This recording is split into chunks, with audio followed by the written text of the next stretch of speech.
வணக்கம். இன்னைக்கு நாம பார்க்க போற விஷயம் கொஞ்சம் கனமானது தான். ஆனா சமூகத்துல இருக்கிற நாம ஒவ்வொருவரும் கட்டாயம் தெரிஞ்சுக்க வேண்டிய ஒரு முக்கியமான செய்தி.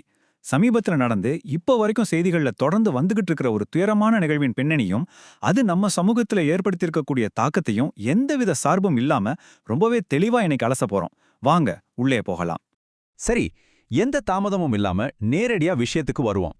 இந்த செய்தியை பார்த்ததும் நம்ம எல்லாருக்கும் வர்ற முதல் கேள்வி இதுதான். நாட்டின் தலைநகரத்துல அதிநவீன கண்காணிப்பு கேமராக்கள், பாதுகாப்பு திட்டங்கள்னு பல கோடிகள் முதலீடு செய்யப்பட்ட ஒரு பெருநகரத்துல மறுபடியும் இப்படி ஒரு கொடூரம் எப்படி நிகழ்ந்தது? இதுதான் இன்னைக்கு ஒட்டுமொத்த தேசத்தோட மனசுலயும் ஒலிக்கிற மிகப்பெரிய கேள்வி. இந்த விரிவான செய்தி அலசல்ல நாம எந்தெந்த விஷயங்களை பார்க்க போறோம்னா, இந்த அதிர்ச்சியூட்டும் வரலாற்றின் மறுநிகழ்வு, மே 11ஆம் தேதி சம்பவம், 2012இன் தாக்கம், பாதுகாப்பு வாக்குறுதிகளுக்கும் யதார்த்தத்துக்கும் உள்ள வித்தியாசம், இதைத் தொடர்ந்து நடக்கும் போராட்டங்கள் மற்றும் அரசியல் விவாதங்கள், கடைசியா இதோட தடுத்த கட்ட நகர்வு என்ன, இதையெல்லாம் தான் வரிசையா பார்க்க போறோம். முதல்ல இந்த அதிர்ச்சியூட்டும் வரலாற்றின் மறுநிகழ்வை பத்தி கொஞ்சம் பேசுவோம். இப்போ நாம எதிர்கொண்டிருக்கிற யதார்த்தத்தை பாருங்க. 2026ஆம் ஆண்டு மே மாதத்தோட நடுப்பகுதி. இந்தியா முழுக்கவும் ஒரு பெரிய கோபமும் பயமும் பரவியிருக்குன்னு தான் சொல்லணும்.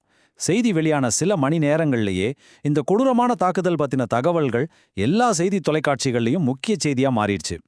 தனியார் ஸ்லீப்பர் பேருந்துல பயணித்த ஒரு பெண்ணுக்கு நேர்ந்த இந்த துயரம் 10 ஆண்டுகளுக்கு முன்னாடி நடந்த அந்த நெஞ்சை உழுக்கும் சம்பவத்தோட வேதனையான நினைவுகளை மறுபடியும் நம்ம கண்முன் கொண்டு வந்து நிறுத்தியிருக்கு. மக்கள் தங்களோட அதிருப்தியை சமூக ஊடகங்கள் எங்கும் மிக கடுமையா பதிவு செய்துட்டு வராங்க. சரி, இப்போ மே 11ஆம் தேதி அன்னைக்கு என்னதான் நடந்துச்சுன்னு பார்க்கலாம். உணர்ச்சி வசப்படுதல்களையும் யுகங்களையும் கொஞ்சம் ஓரமா வச்சுட்டு, காவல்துறை தரப்புல சொல்லப்படுற உண்மையான தகவல்களை மட்டும் வச்சு அன்னைக்கு என்ன நடந்துச்சுன்னு காலவரிசைப்படி பார்ப்போம். மே 11ஆம் தேதி இரவு 30 வயதான ஒரு பெண் அந்த தனியார் ஸ்லீப்பர் பேருந்துல ஏறுறாங்க. சில மணி நேர பயணத்துக்கு பிறகு பெரும்பாலான பயணிகள் பேருந்திலிருந்து இறங்கிடுறாங்க. அதுக்கப்புறம் தான் டெல்லியோட புறநகர பகுதியில ஆழ்நடமாட்டமே இல்லாத ஒரு இடத்துல அந்த பெண் தனிமைப்படுத்தப்பட்டு கொடூரமான தாக்குதலுக்கு உள்ளாகியிருக்காங்க. சம்பவம் நடந்த பிறகு அந்த பெண் காவல்துறையை தொடர்பு கொண்டதும் அவங்க தொழில்நுட்பத்தை பயன்படுத்தி மிக விரைவாக பேருந்தை கண்டுபிடிச்சு குற்றஞ்சாட்டப்பட்ட ஓட்டுநரையும் நடத்துனரையும் கைது செஞ்சிருக்காங்க. காவல்துறையோட இந்த துரிய நடவடிக்கையை இந்த வரிசை முறை நமக்கு தெளிவா காட்டுது. அடுத்து 2012 சம்பவத்தோட தாக்கம் எப்படிப்பட்டதுன்னு பார்க்கலாம். மக்கள் மத்தியில இப்போ கொழுந்து விட்டு எரியும் கோபத்தை புரிஞ்சுக்கணும்னா நாம ஒரு தசாப்தத்துக்கும் மேலாக பின்னோக்கி போகணும். 2012 நிர்பயா வழக்குக்கு பிறகு பெரிய அளவிலான போராட்டங்கள் நடந்துச்சு, புதிய சட்டங்கள் வந்துச்சு, விரைவு நீதிமன்றங்கள் அமைக்கப்பட்டுச்சு, தண்டனைகள் கடுமையாக்கப்பட்டுச்சு. இதெல்லாம் உங்களுக்கு நினைவு இருக்கும். ஆனா இத்தனை வருஷம் கழிச்சு மே 2026ல யதார்த்தம் என்னவா இருக்கு? இன்னிக்கும் ஓடுற பேருந்துல ஒரு பெண்ணுக்கு பாதுகாப்பு இல்லை என்பதுதான் உண்மை. பெண்களோட பாதுகாப்புக்காக களத்துல உண்மையிலே ஏதாவது மாறி இருக்கா அப்படிங்கிற அந்த உணர்வுபூர்வமான விவாதத்தை இந்த சம்பவம் மறுபடியும் கிளறி இருக்கு. இப்போ கொடுக்கப்பட்ட வாக்குறுதிகளுக்கும் களத்துல இருக்கிற யதார்த்தத்துக்கும் உள்ள முரண்பாடுகளை பார்ப்போம். இந்த இடத்துல விவாதம் வெறும் குற்றத்தோட நின்னுடல, நம்ம சிஸ்டம்ல இருக்கிற உள்கட்டமைப்பு குறைபாடுகள் நோக்கியும் திரும்பி இருக்கு. தனியார் பேருந்துகள்ல கட்டாயம் ஜிபிஎஸ், சிசிடிவி கண்காணிப்பு, அவசரகால வழிமுறைகள், ஓட்டுநர்களோட பின்னணியை கடுமையா விசாரிக்கிறது என பெண்கள் உரிமை அமைப்புகள் முன்வைக்கிற கோரிக்கைகள் எதுவும் நேத்து முளைச்சது கிடையாது. பல வருஷமா வலியுறுத்தப்பட்டு வரும் இந்த அடிப்படை பாதுகாப்பு வசதிகள் கூட தனியார் பேருந்துகள்ல இன்னும் முறையா அமல்படுத்தப்படல அப்படிங்கிறது தான் கள நிலவரம் சுட்டிக்காட்டும் மிக கசப்பான உண்மை. ஆனா பாருங்க, வெறும் தொழில்நுட்பமும் கேமராவும் மட்டுமே எல்லாத்தையும் மாத்திடாது. பல கோடிகள்ல வசதிகள் உருவாக்கப்பட்டாலும் அவ மட்டும் போதாதுன்னு பாதுகாப்பு நிபுணர்கள் அடிச்சு சொல்றாங்க.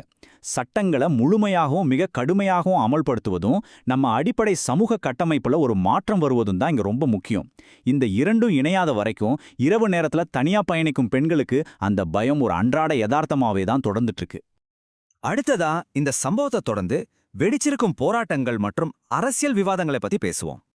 இந்த சம்பவம் சமூக அரசியல் தளங்கள்ல எப்படிப்பட்ட அதிர்வலைகளை ஏற்படுத்தியிருக்குன்னு பார்த்தோம்னா, ஒரு பக்கம் செய்தியை கேள்விப்பட்டதும் மாணவர்களும் உள்ளூர் மக்களும் பதாகைகளோட கூடி பாதுகாப்பான வீதிகளையும் விரைவான நீதியையும் கேட்டு போராடிட்டு வராங்க.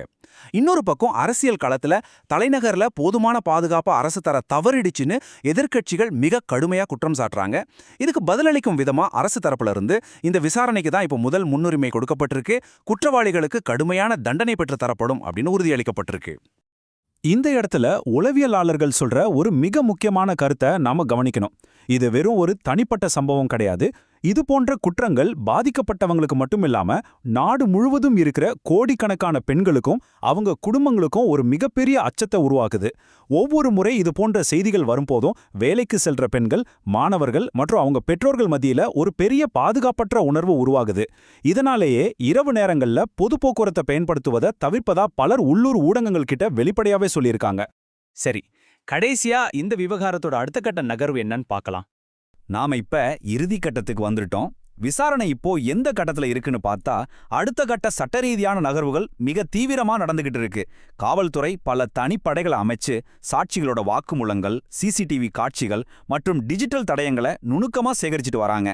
மருத்துவ தடவியல் பரிசோதனைகள் முடிஞ்சதும் நீதிமன்றத்துல கடுமையான குற்றச்சாட்டுகளை முறைப்படி உறுதி செய்யும் பணிகள் நடக்கும். அது மட்டும் இல்லாம அந்த குறிப்பிட்ட தனியார் பேருந்து நிறுவனம் போக்குவரத்து விதிகளை புறக்கணிச்சிருக்கா அப்படிங்கிற கோணத்திலையும் தீவிரமான விசாரணை நடந்துகிட்டு இருக்கு. இங்க நாம கவனிக்க வேண்டிய ஒரு முக்கியமான விஷயத்த அதிகாரிகளும் ஆர்வலர்களும் சொல்லியிருக்காங்க. விசாரணை ரொம்ப தீவிரமா போயிட்டு இருக்கிற இந்த நேரத்துல சமூக ஊடகங்கள்ல சரிபார்க்கப்படாத தகவல்களையோ வதந்திகளையோ பரப்புறது விசாரணையை பாதிப்பதோடு மட்டுமில்லாம பெரிய குழப்பத்தையும் ஏற்படுத்தணும்னு காவல்துறை எச்சரிச்சிருக்காங்க. அதனால முறையான சட்ட ரீதியான வழிமுறைகள் மூலமா வர்ற அதிகாரப்பூர்வமான தகவல்களை மட்டுமே நம்புங்க அப்படின்னு கேட்டுக்கப்பட்டிருக்கு. இறுதியா உங்க முன்னாடி ஒரு கேள்வியை வைக்க விரும்புறேன். இந்த வழக்கு ஒரு உண்மையான அர்த்தமுள்ள நடவடிக்கைக்கு வழிவகுக்குமா, இல்ல காலப்போக்குல நாம மறந்து போற இன்னொரு செய்தி தலைப்பா மாறிடுமா?